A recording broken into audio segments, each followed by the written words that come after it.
My mother attempted to pressure me into marrying my cousin so he could secure a green card. When I refused, she spent years destroying my life. In the end, it all came back to haunt her. Okay, imagine this. What if your own mother systematically tried to sabotage every single step you took towards independence, from your passport, to your mail, to your very identity? And the only way out was to leave everything behind, not knowing if you'd ever truly be free? Yeah, I know how that sounds. And believe me, the reality was even wilder. My name's Mateo, I'm 23, and I grew up in a Dominican household where Spanish was my first language, and loyalty to family wasn't just a suggestion, it was the ironclad rule. My mom, Yolanda, she did everything under that banner of family. Every demand, every scheme, every single one of her meltdowns, always wrapped up in this suffocating talk of duty and sacrifice. When you grow up hearing that your entire life, you don't question it for a long time. You just carry it.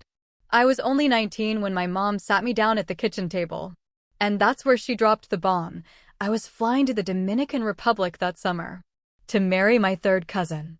She didn't ask me. She told me. Now, my cousin? She's a decent person. Grew up rough back home. Her own mom wasn't around much. And honestly, my mom showed her more attention than she ever showed me. My cousin wanted to come to the States for nursing school. I never had a problem with her. The problem was the plan. Fly down. Legally marry her. Bring her back on a spousal visa. Stay married for a year. Then, divorce. My mom would pocket whatever money came out of it. And I'd handle the felony. The audacity of it, right? She'd brought this up a couple years earlier, but I just figured she was talking crazy. Dominican moms say wild stuff sometimes. You learn to let half of it float past you. But that afternoon, she pulled out her phone, scrolled to her email, and turned the screen towards me. Flight confirmations. 2 round-trip tickets, departing in July. My name was already on one of them. I just stared at the screen, my blood turning to ice. She was already talking, like we were planning a family vacation, not immigration fraud. How long we'd need to stay, what paperwork we'd need. How my cousin was already getting her documents together. I finally managed to croak out, "You're serious right now?" She didn't even blink. "The flights are booked. We leave in July. I'm not marrying my cousin. She's your third cousin, Mateo. Stop being dramatic." I told her I was in a relationship. I had a girlfriend. We'd been together for a while. My mom looked at me like I just told her I had a pet rock. "I don't care about your girlfriend. I don't care about your personal life." Those were her exact words. Just like that. I tried to push back. Told her I wasn't comfortable with it. Told her it was illegal. Each time I said no, her voice got louder. The conversation went from a discussion to a full-blown shouting match in maybe 6 minutes flat. When I finally flat out refused, she stood up so fast her chair crashed against the wall behind her. "If you are not willing to help this family, then find somewhere else to live." I was 19. I had a part-time job that barely covered my phone bill. No savings, no backup plan, no car in my name. That threat? It wasn't some abstract possibility. It was survival-level real. I knew exactly what happened to people in my neighborhood who ended up on the street young. That night, I just sat in my room, trying to process it all. My girlfriend was supportive when I told her, said we'd figure it out together. But I could tell she didn't fully grasp the weight of it. She came from a normal household where disagreements ended in silence, not eviction threats. The thing that messed with me the most wasn't the yelling, though. It was what happened the very next morning. She was acting completely normal. Making breakfast, humming to herself, asking if I wanted eggs. She even laughed at something on her phone and showed it to me like we were buddies. Like the kitchen table ultimatum never even happened.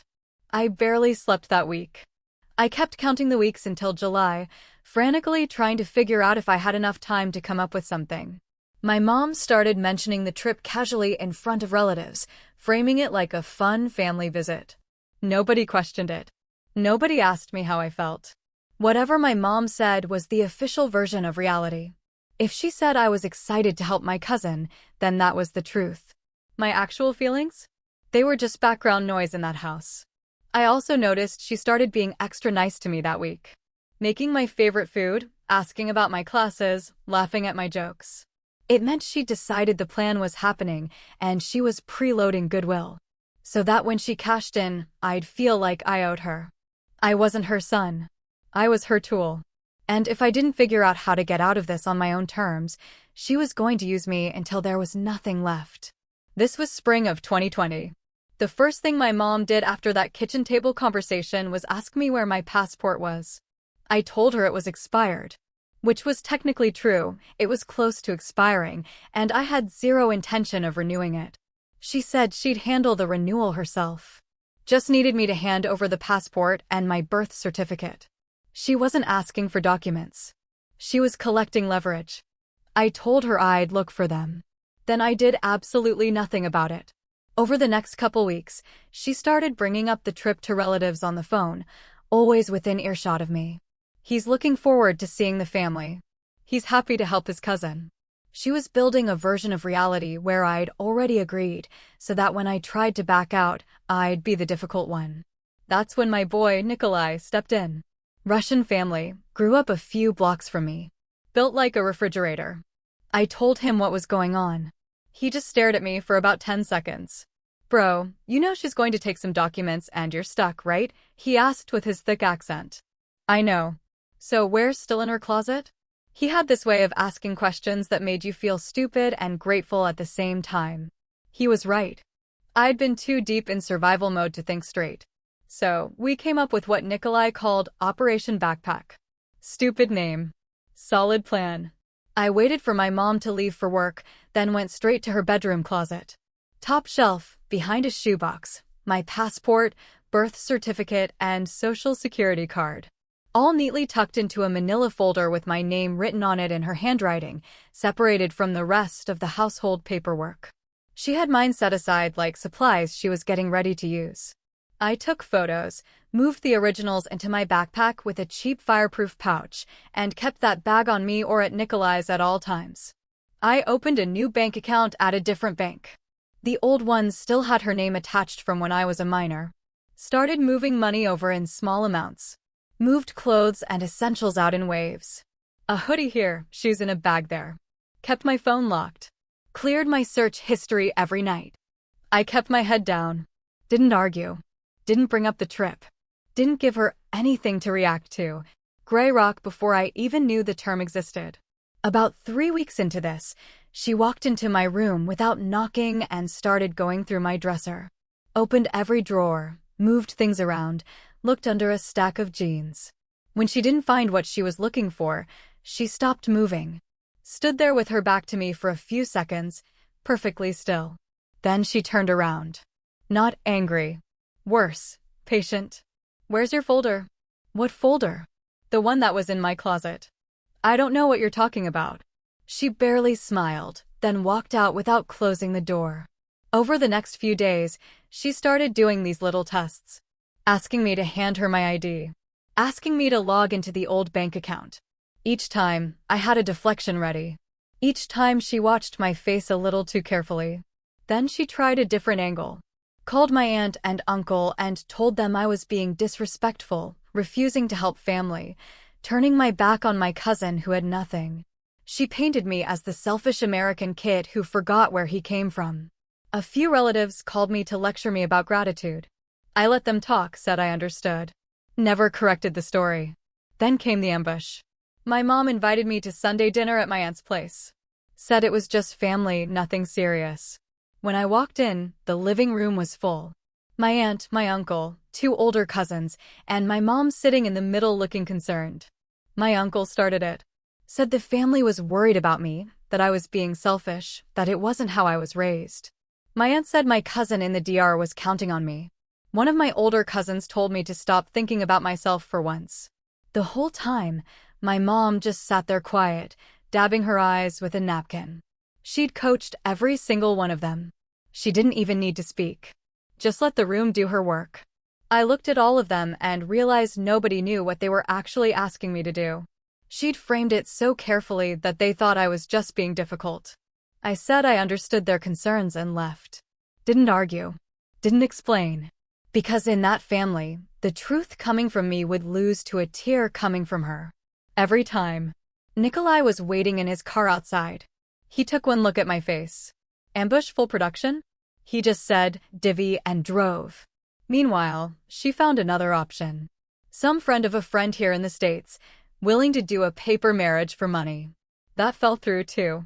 I used that window to finish moving the last of my important stuff to Nikolai's. By the time her attention swung back to me, I was lighter than she realized. But I could feel it building. She was regrouping. And when my mom regroups, the next move is always worse. Actually, a quick side thing I forgot to mention. During all this, I was still going to my classes and working part-time at this little shipping store near the house. My manager there was this older Haitian dude named Jean-Pierre who played the same 3 Bob Marley songs on repeat every single shift. Had nothing to do with anything, but I think about that store sometimes. It was the one normal part of my week. Anyway, a few weeks before the July travel date, she made her last real push. Told me she'd made an appointment at the post office for my passport renewal. Saturday morning, 10 a.m. I told her I'd be there. Saturday morning, I went to Nikolai's house instead. When she called at 10:15, I told her I got called into work. She was quiet for a long time. I could hear the post office lobby behind her. We can reschedule. Yeah, sure. But I'd already checked the renewal timeline online. Even if she got me to submit that day, processing would take 6 to 8 weeks minimum. July was less than 4 weeks out. The math didn't work. The window had closed and she didn't even realize it. When July came and went without a flight, she didn't say a word. The pandemic was also making travel complicated, which gave her a face-saving excuse. But I knew the real reason.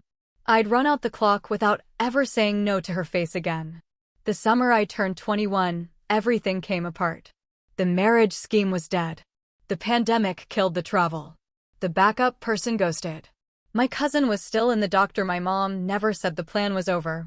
She just went silent about it, which, with her, was more dangerous than yelling. The girlfriend I had back when this whole thing started didn't survive the fallout. She stuck around through the passport games and the ambush, but the constant stress just wore us down. We weren't fighting about each other. We were fighting about everything around us. She eventually told me she cared about me, but couldn't keep living in crisis mode. I didn't blame her. Honestly, I was in no shape to be somebody's boyfriend at that point. What actually set things off with my mom was money. I'd started working more hours and was pulling in decent checks for the first time. My mom noticed immediately. She started expecting me to hand over a chunk of every paycheck. Not rent. Not a bill split. Just money. She framed it as helping with the household, but the math never added up. She wanted roughly half of what I made, and when I asked what it was going towards, she'd either dodge or go straight to guilt. I started pushing back. Small boundary lines. Giving her less than she asked for. Saying I had bills. Delaying by a day or two. Every time I pushed back, she got quieter, which was always worse. That's when she started pulling threads. First, she forgot to pay the phone bill for the family plan my line was on. My phone got cut off for 3 days right when I was trying to pick up extra shifts. When I confronted her, she said it was an accident. She'd been busy. It slipped her mind. Then she told me she needed my car key back. The spare to the car I'd been using, which was technically in her name. Said she needed it for the mechanic. Never gave it back. Each move was small enough to deny and big enough to remind me who was still holding the strings. But I had my documents.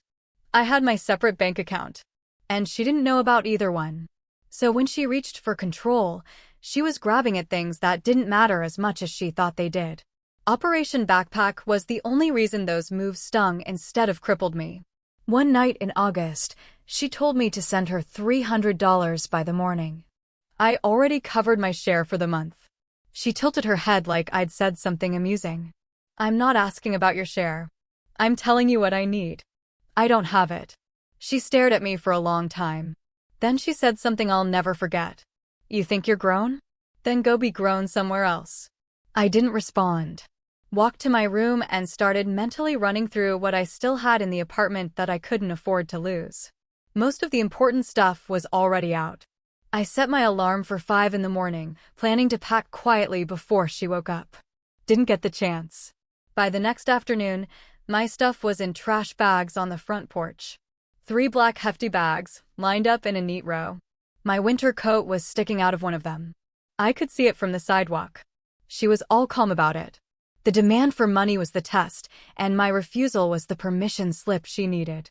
When relatives asked, it'd be he refused to contribute, not I kicked my son out because he stopped being a cash machine. I'm going to be honest here. I wasn't prepared. Operation Backpack had given me my documents and a little cash in a separate account.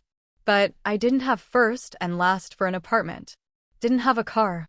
Having my documents meant I could move forward. It didn't mean I had anywhere to go. Nikolai came through.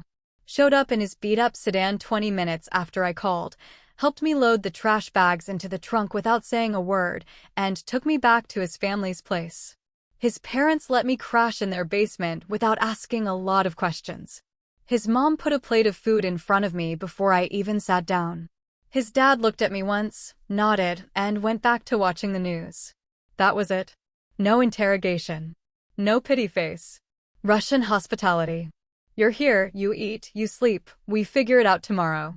I slept on a pull-out couch in their basement for about 3 weeks, working every shift I could grab, eating cheap, trying to figure out my next move. My mom called me twice during those 3 weeks. The first time she sounded warm, almost cheerful. When are you coming home, Mateo? I made rice. Like she hadn't bagged up my life and left it on the porch for the neighbors to see. I told her I was figuring things out and hung up.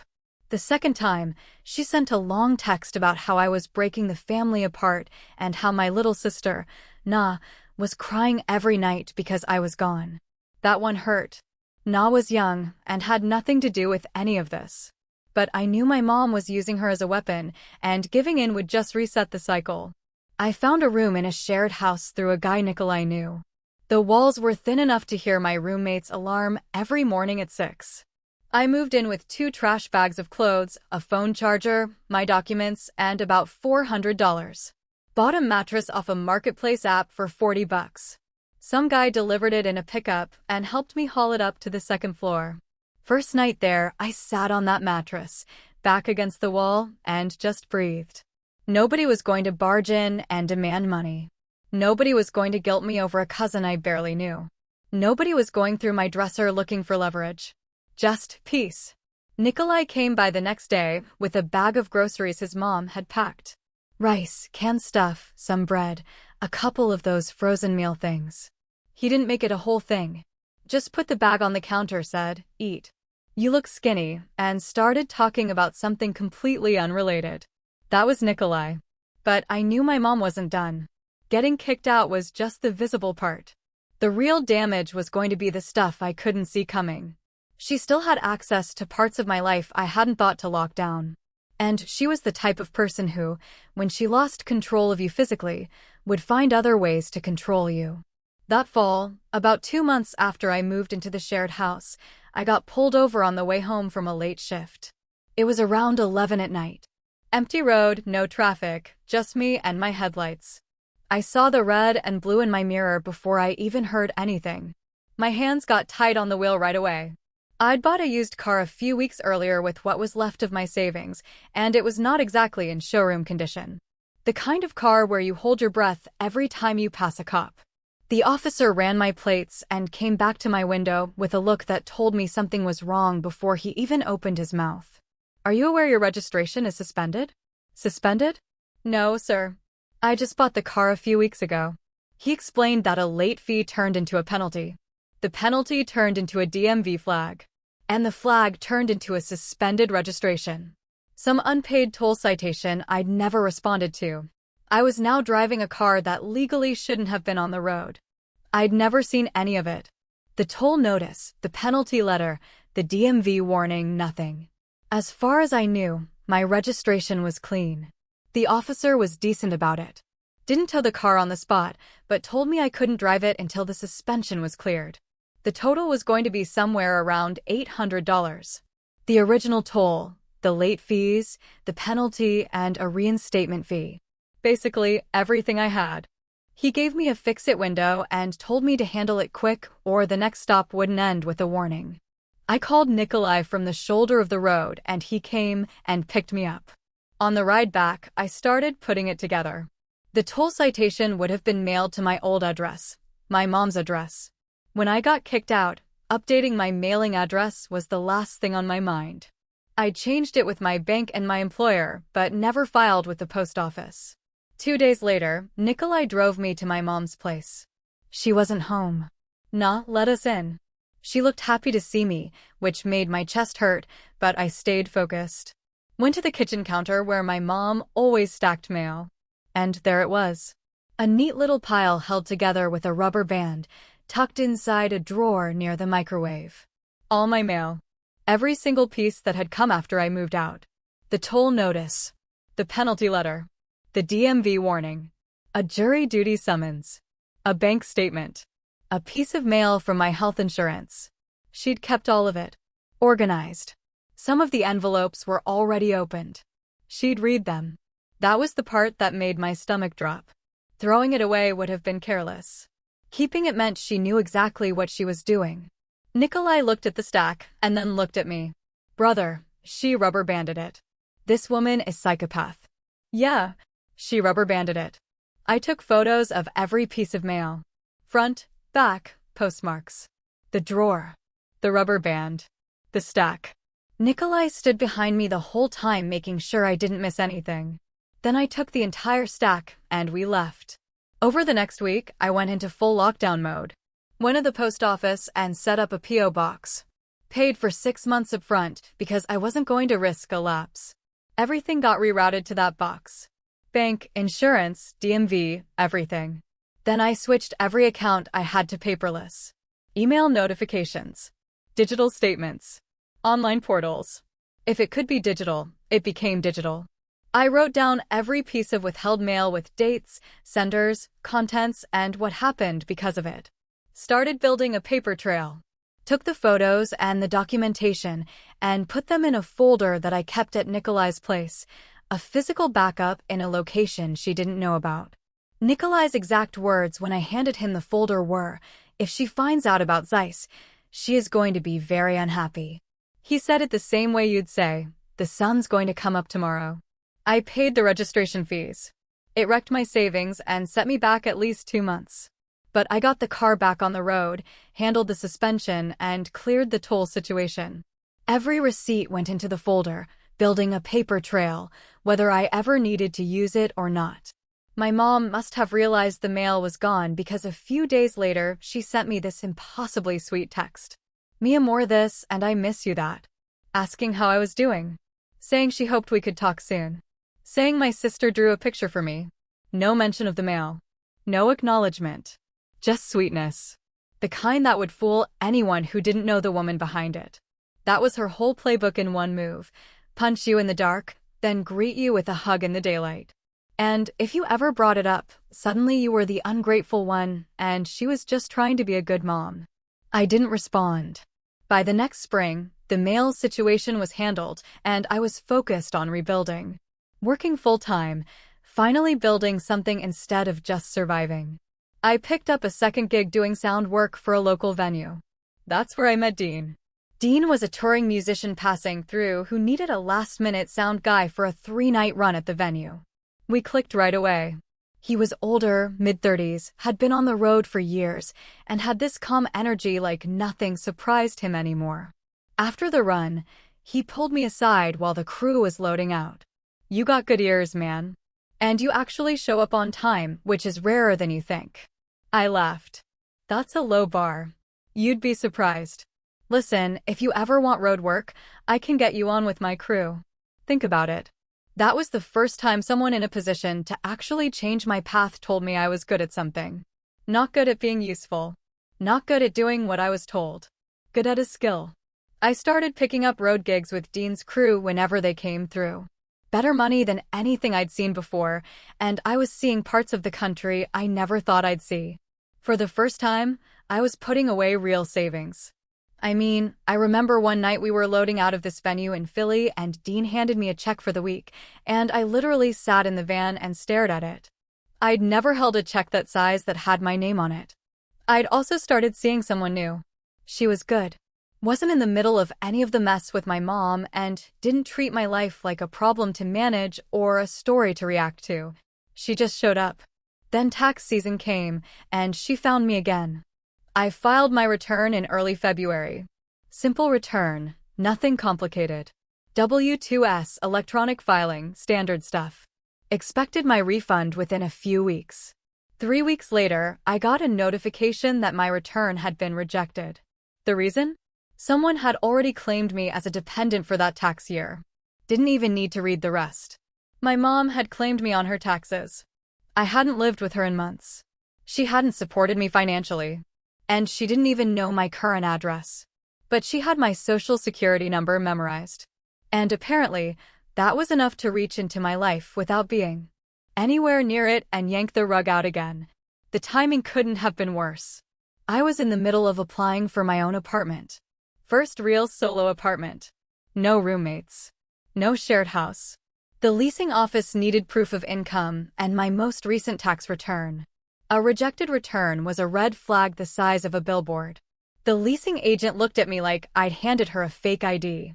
We can't process this with a rejected return. Do you have any other proof of income? Like what? 3 months of pay stubs, bank statements showing deposits, maybe a letter from your employer. And we'd need a larger security deposit. I walked out of that office and sat in my car for a good 10 minutes. Engine off, hands on the wheel, staring at nothing. I was furious in a way that was almost calm. Of course, she did this. Of course, it landed at the worst possible time. She didn't need to be in the room to ruin something. She just needed a 9-digit number and the willingness to use it.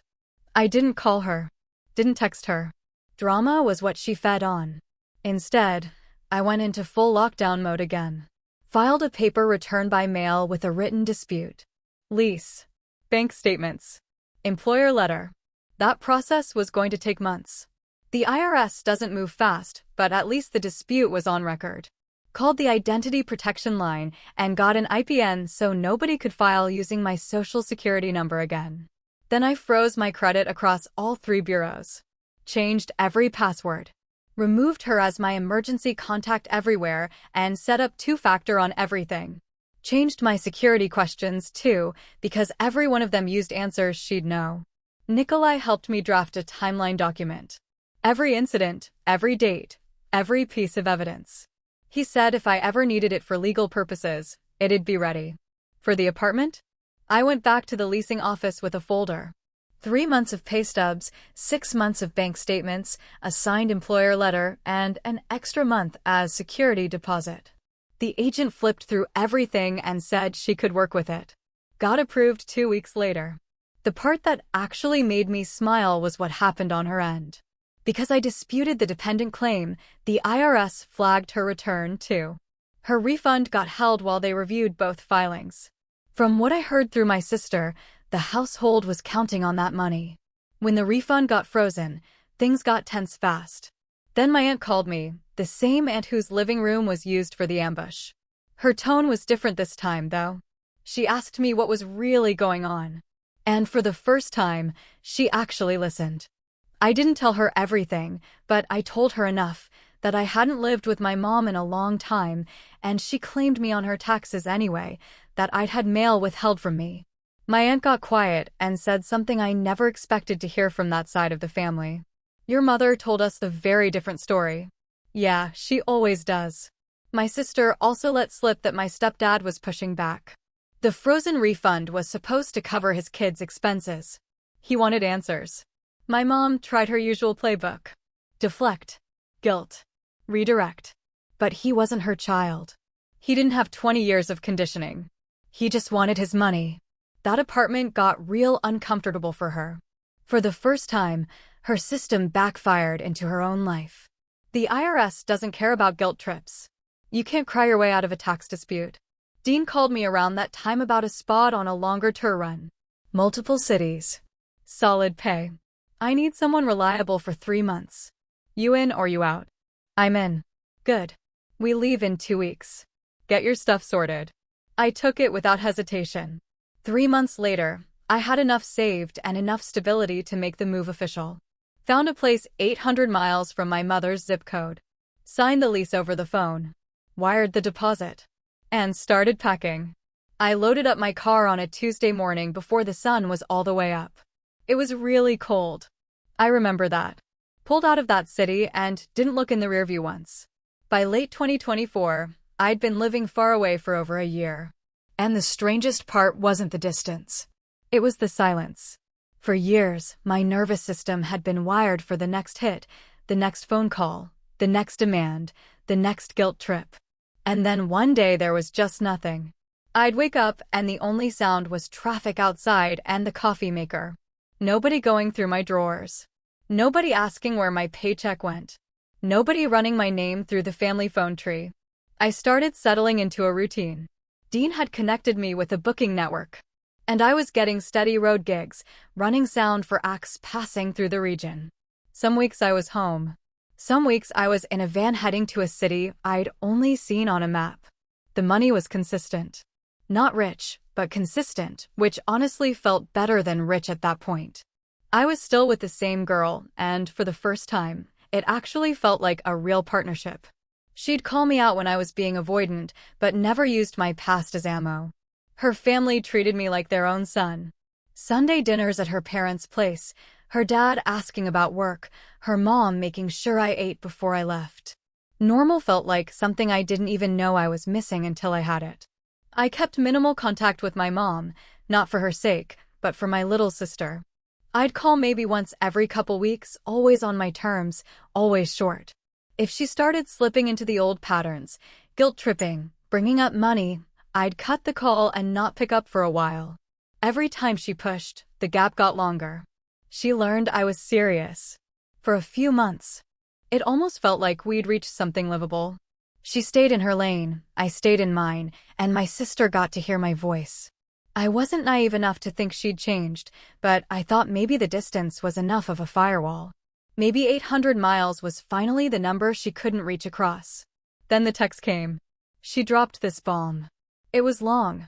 She told me she'd given birth a few months back. I had no idea she'd even been pregnant. Mid-40s with a newborn. She talked about how the baby was difficult, how she didn't have the energy she used to, health problems.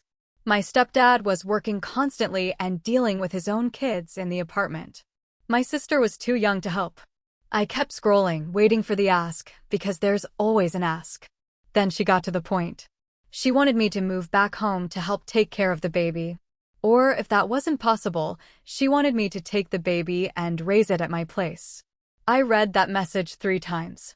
She wanted me to either uproot the life I'd built from nothing and become a live-in nanny, or ship a newborn across the country to be raised by the son she kicked out, sabotaged, and tried to use for immigration fraud. The nerve on this woman was impressive. It was all the same thing. She saw me as a tool she could pull out whenever she had a problem she didn't feel like solving herself. And no amount of distance was ever going to change that. I sat with that text for a full day. Not because I was considering it. I knew my answer the second I read it. I sat with it because I wanted the message I sent back to be the last one I'd ever need to send. And yeah, I know someone's going to ask why I didn't just file a restraining order. I thought about it, but here's the thing. Courts want proof of physical threats or stalking. What my mom did was messed up and some of it was straight up illegal. But a judge would hear, she held my mail and claimed me on her taxes, and tell me that's a civil matter, not a protection case. Plus, filing a restraining order against your own mother in a Dominican family? That's not just burning a bridge, that's burning every bridge connected to it, including my sister. And I was still broke for most of this. Lawyers cost money I didn't have. Court dates meant missed shifts I couldn't afford to miss. Moving 800 miles away and blocking her on everything was my restraining order, the broke version. But it worked. The next morning, I typed out my response. Short. Told her I'd been naive, thinking distance would change anything. I wasn't uprooting my life to take care of her child. I was going no contact. I wished everyone a good life and told her not to contact me again. Then I blocked her number. Blocked her on every platform, every app, email, everything. Deleted the thread so I wouldn't be tempted to reread it, looking for something human in her words. There was nothing there to find. I set my phone down on the kitchen counter and just stood there for a minute. My girlfriend walked in and saw my face. "You okay?" "Yeah, I think I actually am." She didn't push it. Just poured 2 cups of coffee and sat down next to me. My shoulders dropped, and I could actually breathe. I found out later through a cousin I still talked to that things at my mom's place were rough. Apartment overcrowded with my stepdad's kids and a newborn. Finances tight because the tax refund situation had cascaded into real budget problems. People stopped picking up when she called. People were doing the math and realizing that maybe the kid she kept calling ungrateful was just the one who got out.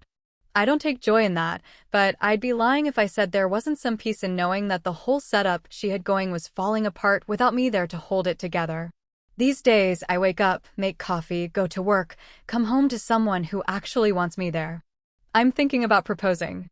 I'm thinking about what kind of life I want to build, not what kind of life I need to escape. I'm not angry anymore. I'm just done. And honestly, blocking her felt like locking a door I should have locked years ago. I still haven't figured out what to do about my sister, though. That part keeps me up sometimes. So, I've told you my story. What would you have done in my place? Have you ever had to cut ties with family like this? Let me know in the comments below. I really want to hear your thoughts.